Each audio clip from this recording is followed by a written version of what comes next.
Hi students, This is Prashad Dodi, working as a social teacher at ZPHS, Appalachia.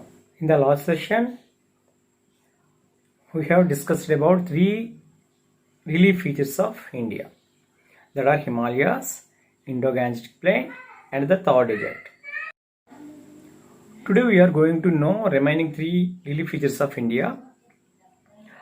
What are they? The Peninsular Plateau, the coastal plains, and the islands of India. The Peninsular Plateau,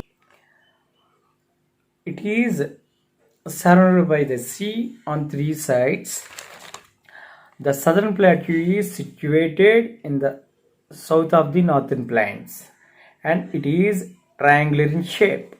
This plateau is surrounded by the many hills all around, by the Western Ghats in the west, Eastern Ghats in the east, Aravalli in the northwest, Rajmahal Hills in the northeast.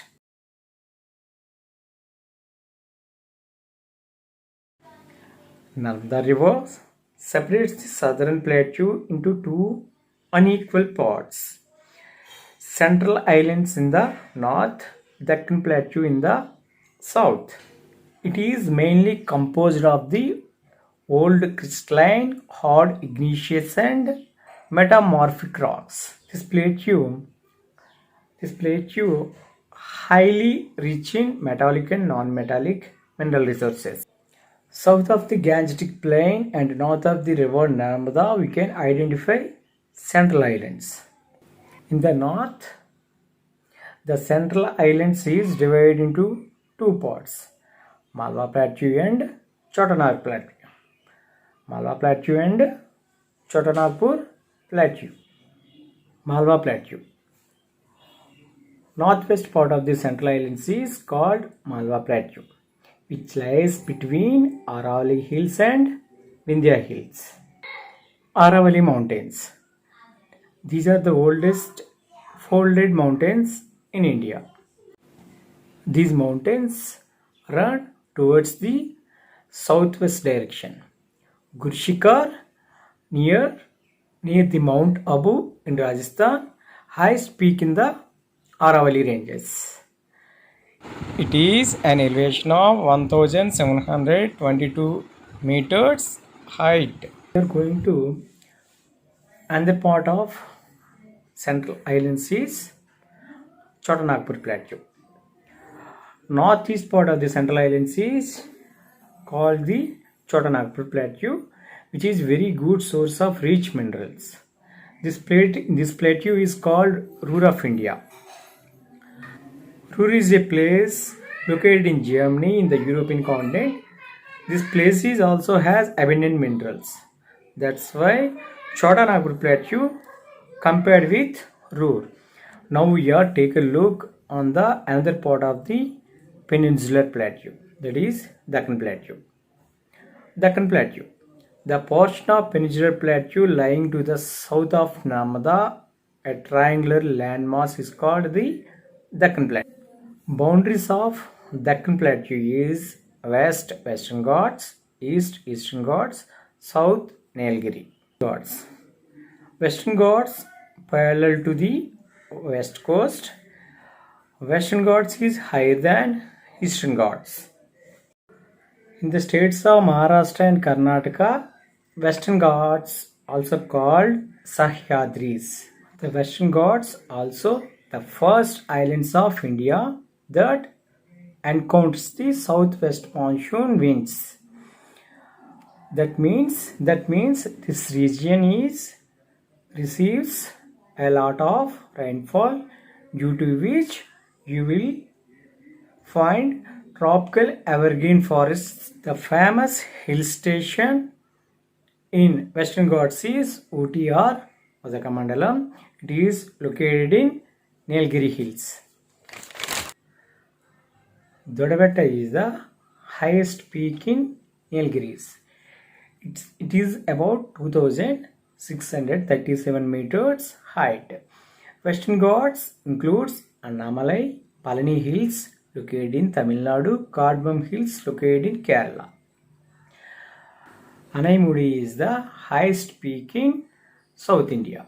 It is height about 2695 meters.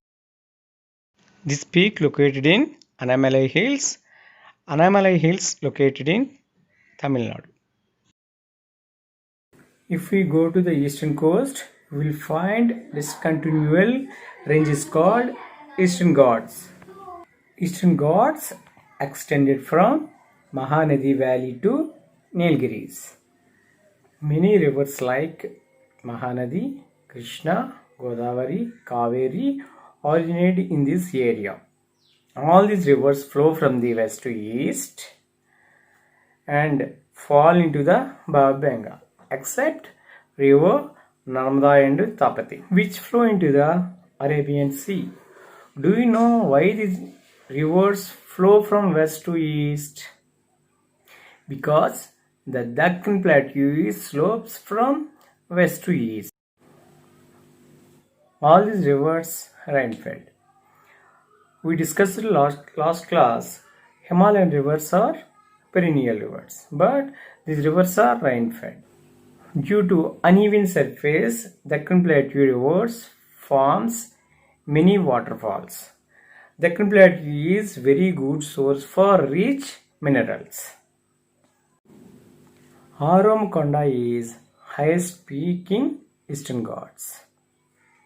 It is located in Chintapalli in Vishakhapatnam district. Its height about 1680 meters. One of the remarkable feature of Peninsular Plateau is black soil due to volcanic eruption. This soil is best suited for the growth of cotton fibers and hence textile industries are developed here. Now we are moving into another relief feature of India, that is the coastal plains. The coastal plains, the southern part of the peninsular plateau bordered by narrow coastal stripes along the Arabian Sea on the west and Bay of Bengal in the east. The western coast starts from the Rann of Kutch or Gulf of Kutch. It moves southwards along borders of Maharashtra, Goa, Karnataka and Kerala and touches Kanyakumari and is known as southernmost point of Indian mainland. The western coast is narrower than east coast. The plain is uneven and broken by hilly terrain. It can be divided into three parts.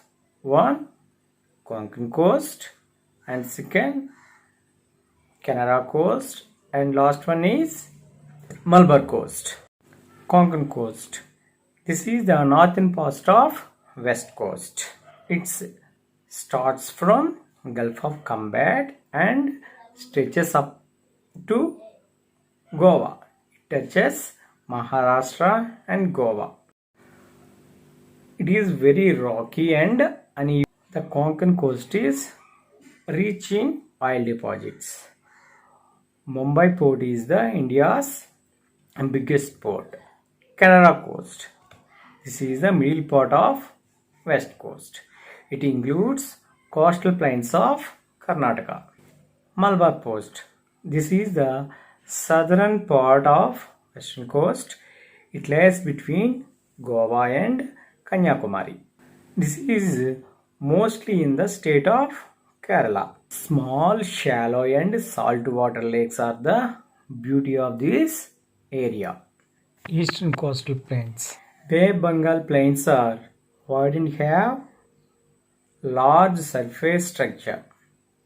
Eastern Ghats plain begins from West Bengal in north and stretches up to Kanyakumari. It passes through the coastal areas of Odisha, AP and Tamil Nadu. It lies between Eastern Ghats and Bay of Bengal. Eastern coastal plain is wider than Western coastal plain. formed by rivers Mahanadi, Godavari, Krishna and Kaveri and are very fertile and called rice bowl of India. These coastal plains are locally by different names. Utkal coast in Odisha, Sarkar coast in Andhra Pradesh, Coromandel coast in Tamil Nadu. Like the Indo-Gangetic plains, these deltas too are agriculturally developed.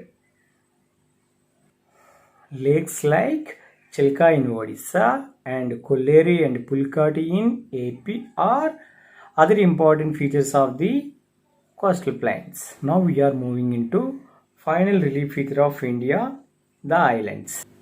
There are two group of islands, Andaman and Nicobar Islands, stretched in Bay of Bengal, and Lakshadweep Islands is in Arabian Sea. These two islands are Union Territory. Andaman Nicobar Islands. Andaman Nicobar Islands is an elevated portion of submerged mountain parts running from Myanmar mountain Arkan Yoma. In Andaman and Nicobar Islands, Narcondam and Barren Islands are volcanic origin. The southernmost tip of India is found in Nicobar Island and called as Indra Point, which was submerged during 2004 tsunami. In 2004, tsunami occurred in west coast of northern Sumatra, Indonesia. Because of this tsunami, Indra Point was submerged in Bay of Bengal. This group of island is famous for great variety of flora and fauna. Now we are moving into another group of islands, Lakshadweep Islands. These islands are group of 36 islands in the Arabian Sea. Lakshadweep Islands are of coral origin. What is corals? Corals are animals. These are tiny sea organisms. A reef is made in pot of calcium carbonate or limestone. This is secured the coral bodies or organisms. The gradual accumulation of other solid materials through the wind and air leads to development of coral islands. In this process, Lakshadweep Islands are formed. The total geographic length of Lakshadweep Islands is 32 square kilometers. Kavaratti is the capital of Lakshadweep Islands. This group of islands also famous for great variety of flora and fauna. In conclusion, it is important to note that there is vast in the landforms in which Indian people live. Some areas are irrigated by the mighty rivers flowing from the Himalayas and some by the rain-fed rivers from Western Ghats and its forests. Many places are located in the river valleys and others in the mountains. Now take a look on keywords. What are the key points of this lesson? Perennial, coral reefs, coastal plains, peninsula, Laurisia, Dun, Gondwana, Shivalik, Purvanchal and Leeward. 1. Perennial. What is perennial? Which river flows throughout the year? That is called perennial river. Example: Sindhu, Ganga, Yamuna, Brahmaputra. Coral reef. A coral reef is an underwater ecosystem characterized by reef building corals. Coastal plains. The southern part of the peninsular plateau bordered by narrow coastal stripes along the Arabian Sea in the west and Bay of Bengal on the east are called coastal plains. Peninsula. Peninsula means the land which is covered three sides by water, that is called peninsula. Laurentia, Angara and Gondwana. These topics already I taught in first session. What is Laurentia or Angara and Gondwana? 200 million years ago, on Earth we have only one land, that is Pangea. This Pangea broke into two parts. Northern part is called Laurentia or Angara. Southern part is called Gondwana. Dun. What is Dun? Narrow flat topped valley laying between mountain ranges called Dun. Example between Himachal and Siwaliks. Dehradun, Patlidun. Next, we are moving into Siwaliks. What are Siwaliks? Himalayan ranges divided into three parts. One Himadri, the middle part is Himachal.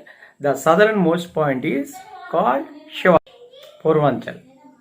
Eastern part of the Siwaliks is called Purvanchal. It is located in Arunachal Pradesh. Leeward area. The right side of the mountain is called Leeward area. Okay students, I hope understand this topic. After this session, please read the lesson once. If you didn't see the first two parts of this unit, don't worry, I will give the links of the topics below. So please watch and understand the total unit. Okay, thank you. We will meet next session very soon.